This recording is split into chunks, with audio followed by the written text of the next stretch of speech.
미스스한 이야기. 오늘은 도시 전설로 남은 홍콩 최악의 사건. 그 어떤 고 영화보다 잔인하고 호러 영화보다 끔찍했던 팔선반점 일가족 사건에 대한 이야기입니다. 2023년 7월 22일 홍콩의 대표 연기파 배우 앤서니 웡이 자신의 페이스북에 한 여성 팬에게 받은 손편지와 편지 속 질문에 대한 답변을 공개했습니다. 앤서니 웡은 1990년대 홍콩 영화계를 대표하는 배우 중 한 명으로 장르를 넘나들며 인간의 어두운 면을 리얼하게 연기하는 배우인데요. 영화 악마를 보았다 속 잔인한 살인마 장경철과 비슷한 캐릭터를 주로 맡았다고 생각하면 이해가 빠르겠네요. 앤서니 웡은 하루 전 7월 21일 자서전 출간 기념 사인회를 하던 중 한 여성 팬에게 손편지를 받았습니다. 편지 속에는 그 영화 때문에 불면증을 겪는 등 심리적인 후유증을 겪지는 않냐는 걱정 섞인 질문이 담겨 있었죠. 이에 대해 앤서니 웡은 다소 쿨한 답장을 전했습니다. 다행히 불면증은 없습니다. 인용 만두로 인해 정신적으로나 심리적으로 피해를 입진 않았습니다. 저로 인해 영화가 바뀐다면 모를까 영화가 저를 바꾸게 두지는 않으니까요. 오랜 시간 걱정 끼쳤네요. 걱정과 응원 감사합니다. 대화 속에 언급된 영화는 1993년 5월 13일에 개봉한 팔선만점의 인용 만두입니다. 최근에 개봉한 영화도 아니고 무려 30여 년 전 개봉한 영화 때문에 지금까지 후유증을 겪지 않았냐고 묻는 게 좀 오바 아닌가 느껴질 수도 있는데요. 어떤 영화인지 알고 나면 팬들의 심정도 이해가 가죠. 정말 이런 영화가 세상에 나와도 되나 싶을 정도로 잔인하거든요.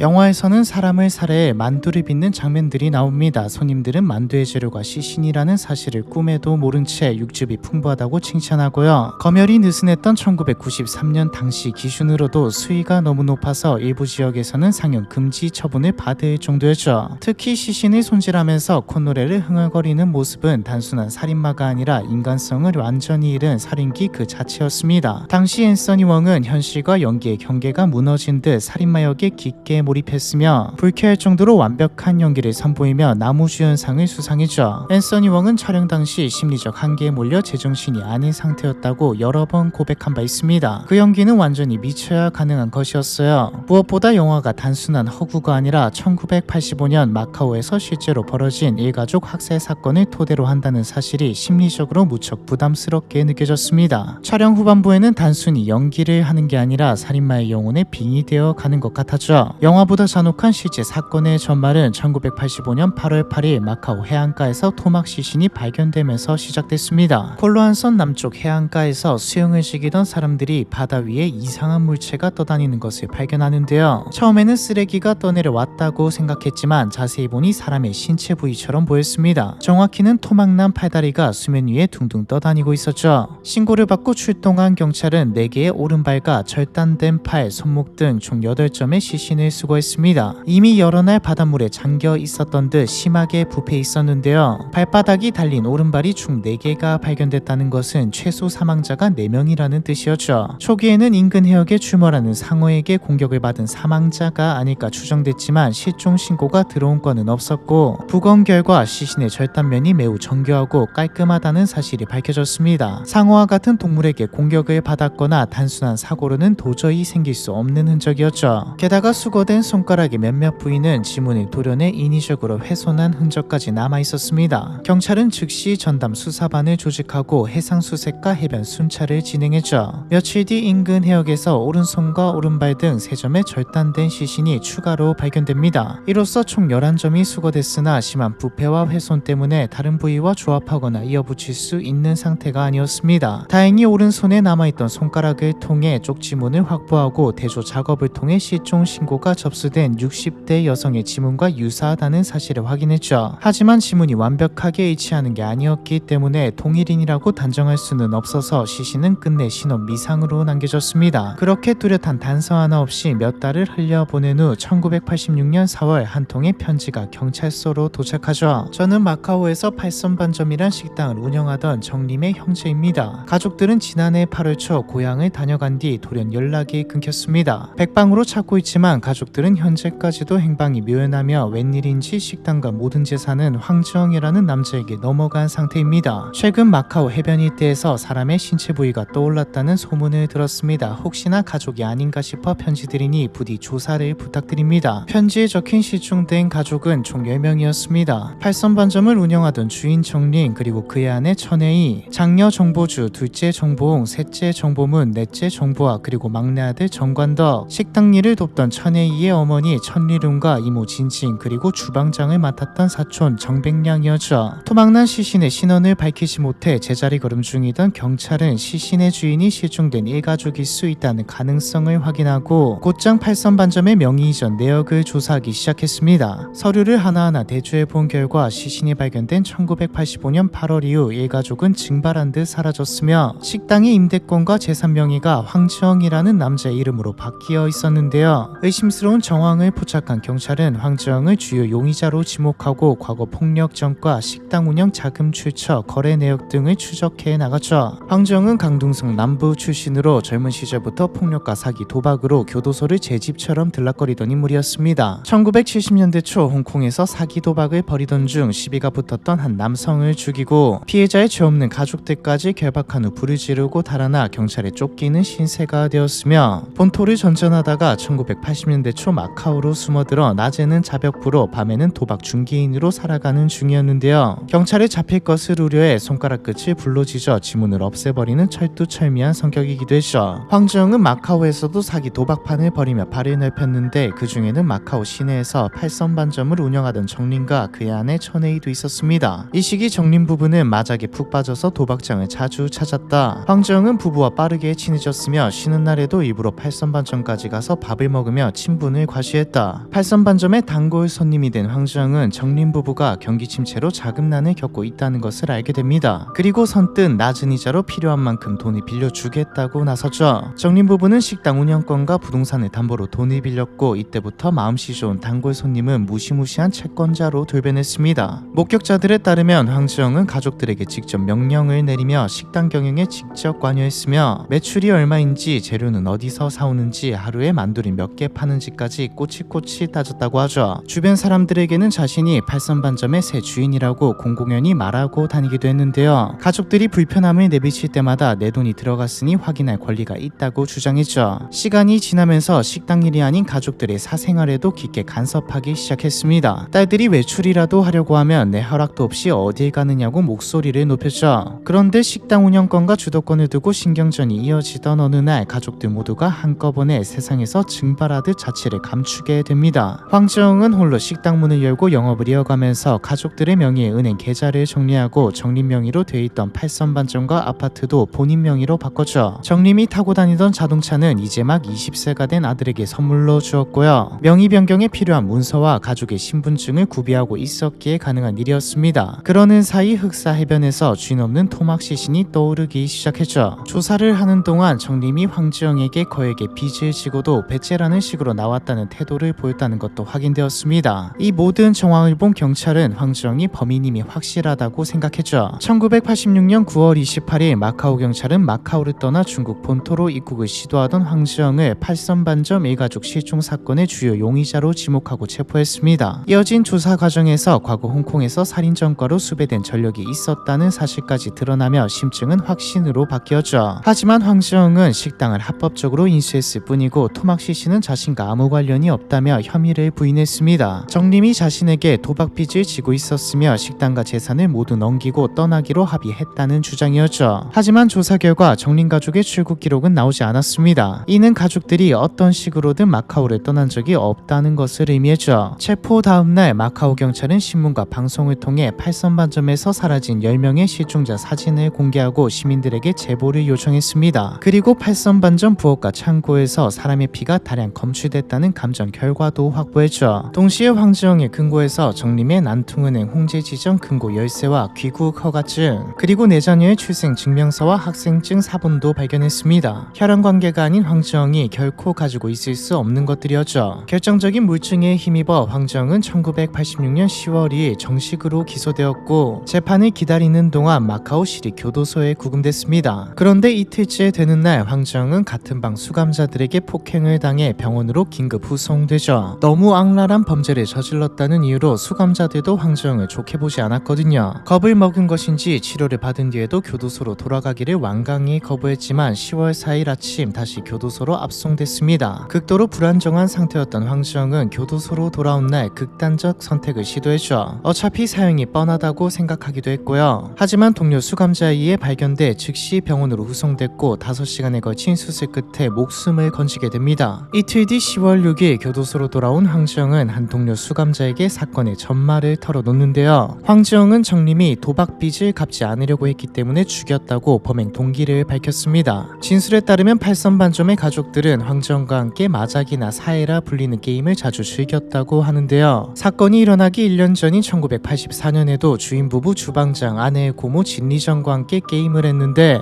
이날 2천 마카오 달러로 시작된 내기가 커지면서 황지영은 약 18만 달러를 따게 됐습니다. 정림은 1년 안에 빚을 갚겠다고 약속했고 만약 그때까지 갚지 못하면 식당을 황지영에게 넘기겠다고 구두로 약속했죠. 하지만 1년 동안 황지영이 여러 차례 빚을 요구했음에도 부부는 한 푼도 돈을 갚지 않았습니다. 황지영은 약속대로 식당을 넘겨받을 준비에 들어갔죠. 이미 새 주방장과 종업원을 고용하고 8월 8일부터 출근하라고 이야기까지 해둔 상태였는데요. 황지영은 1985년 8월 4일 저녁 팔선반점의 영업이 끝난 뒤 가족들이 찾아가 도박빚을 갚으라고 요구하면서 돈을 갚지 않으면 식당을 넘기라고 최종 통보했습니다. 하지만 정림은 차용증도 없는데 내가 왜 돈을 갚아야 하냐며 거절했죠. 이로 인해 격한 언쟁이 벌어졌고 순식간에 몸싸움까지 번졌습니다. 황지영은 분노를 주체하지 못하고 맥주병을 깨서 근처에 있던 막내 아들의 목에 겨누며 가족들을 위협했죠. 가게 안에는 정림 부부와 내 자녀, 주방장 등 친척까지 총 9명이 있었지만 행여 잘못 움직였다가 정림의 막내 아들이 다칠까봐 그 자리에 얼어붙은 채 아무도 움직이지 못했습니다. 황지영은 가족들에게 밧줄로 서로를 묶게 하고 천으로 입을 막도록 지시했죠. 그런데 갑자기 정림의 아내 천혜이가 울부짖으며 막내 아들을 향해 달려갔습니다. 황지영은 달려드는 천혜이의 목을 맥주병으로 찔러 즉사시켰죠. 식당 안은 순식간에 압이 교환이 되었고 황지영은 이성을 잃고 무참히 가족들을 전부 다 살해했습니다. 가장 마지막까지 살아있었던 건 막내 아들이었는데 막내 아들은 숨지기 직전까지도 이모가 경찰에 신고할 것이라고 말했다고 하죠. 아이의 말에 덜컥 겁이 난 황지영은 시신이 쌓여있는 가게를 박차고 나가 이모 진진의 집으로 향했습니다. 그리고 막내 아들 정관덕이 아프다는 말로 식당으로 유인해서 데려간 뒤 처참하게 살해했죠. 이후 약 8시간에 걸쳐 10명의 시신을 훼손했고 여러 조각으로 나눈 시신을 두꺼운 검은색 비닐 봉투에 담아 식당 인근의 대형 쓰레기통에 나눠버렸다고 진술했습니다. 참고로 1980년대 중반 마카오, 특히 콜로안 섬은 지금처럼 쓰레기를 매립하거나 소각하는 시스템이 갖춰져 있지 않았습니다. 해변 인근에 설치된 대형 쓰레기통에 담긴 내용물들은 폐기물 운반선으로 옮기는 게 원칙이지만 상당량은 별다른 조치 없이 해상 투기, 즉 바다에 그대로 버려버렸죠. 쓰레기 봉투에 담긴 시신들이 바다로 흘러들었다가 일부가 해변에서 발견되면서 세상에 드러나게 된 것이었고요. 초반에 나왔던 경찰들이 증언과 정황으로 만든 내용과는 좀 다르지만 중요한 건 황지영이 범인이 맞다는 것이었죠. 그런데 안타깝게도 자백 내용의 대부분은 법적 효력이 있는 진술로 인정받지 못했습니다. 수사 당국의 진술이 전해지기도 전에 스스로 목숨을 끊어버렸기 때문이죠. 일가족을 살해하고 잔인한 내용까지 알려지게 되자 마카오 언론사뿐 아니라 홍콩의 동방일보, 성도일보 등 여러 매체들에서 자극적인 헤드라인을 뽑아내기 시작했는데 이때 가장 많은 주목을 받았던 게 현지에서 떠돌게 된 이야기인 팔선반점의 인육만두 이야기죠. 당시 마카오에서는 모든 시신이 발견된 게 아니기도 하고 사건의 여파가 워낙 컸던 터라 도시괴담처럼 이런저런 근거 없는 이야기들이 퍼져나갔는데 언론이 살인마가 시신으로 만두를 만들었다, 인육을 요리해 팔았다 같은 확인되지 않은 괴담을 마치 사실처럼 보도하면서 대중의 공포심은 걷잡을 수 없이 커졌습니다. 자신들이 먹었던 만두가 사람으로 만든 게 아니었을까 하는 공포심이었죠. 이런 왜곡된 보도 내용은 1993년에 개봉한 영화 팔선반점의 인육 만두를 비롯해 수많은 홍콩 범죄 영화의 모티브로 사용되며 끊임없이 재확산됐습니다. 영화가 실화를 바탕으로 만들어진 것은 사실이지만 각색 과정에서 언론이 만들어낸 허구와 과장도 그대로 녹아들었죠. 황지영이 죽기 직전 신문사에 보낸 자백서가 사망 소식 보도 이후 언론을 통해 공개되기도 했지만 사람으로 뭔가를 했다는 내용은 없었고요. 죽음을 앞두고 뭐하러 거짓말을 하겠습니까? 이미 법정에서 모든 걸 인정했지만 그건 피할 수 없는 상황이었음을 다시 한번 밝힙니다. 나는 과거를 깊이 반성하고 새 삶을 살고 있었습니다만 세상은 나를 가만두지 않았습니다. 이유도 없이 그런 일을 벌였을 리 없지 않겠습니까? 모든 건 동기가 있는 법이시여. 내 아내와 아이에게는 돌을 던지지 말아주십시오. 그들은 죄가 없습니다. 죄를 피하기 위해 죽음을 선택하는 것이 아니라 오랜 병과 고통스러운 마음 때문입니다. 나는 나 자신을 용서하지 못했습니다. 황지영의 시신이 발견된 뒤 마카오 교도소에는 묘한 소문이 돌기 시작했습니다. 황지영의 영혼이 감옥 안에 살기에 짓눌려 떠나지 못하고 있다는 이야기였죠. 교도관들이 경찰이 황정의 시신을 옮길 때 조명이 꺼지고 복도에 찬바람이 불었다는 증언도 이어졌고 황정의 귀신을 봤다는 수감자들도 속출했습니다. 교도소 측은 소란을 잠재우기 위해 송기의식 즉 영혼을 보내는 의식을 치러주었죠. 교도관 한 명이 검은 우산을 들고 다른 한 명은 향을 피우며 영혼을 감옥 밖까지 배웅하는 의식이었습니다. 황지영 사건을 계기로 수감 중 사망자가 발생하면 영혼이 교도소 내에 붙잡혀 있지 않도록 배웅하는 의식이 일종의 풍습으로 자리 잡았다고 하네요. 사건이 발생한 지 벌써 수십 년이 흘렀지만 여전히 마카오 전역에서 도시 전설처럼 회자되는 팔선반점 일가족 학살 사건에 대한 이야기, 이번 편은 여기까지입니다.